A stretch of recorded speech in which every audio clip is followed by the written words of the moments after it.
Hi guys, welcome to Recipe Monger. I'm Kathy. Today's recipe is a yogurt. It's a lime yogurt.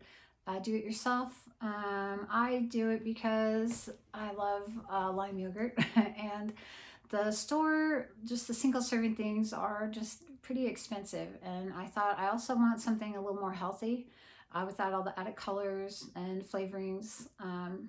And this is a 3-ingredient, super simple recipe. All you have to have is Greek yogurt, plain Greek yogurt. I use Greek yogurt because I found that using the regular plain yogurt just made it a little bit too runny.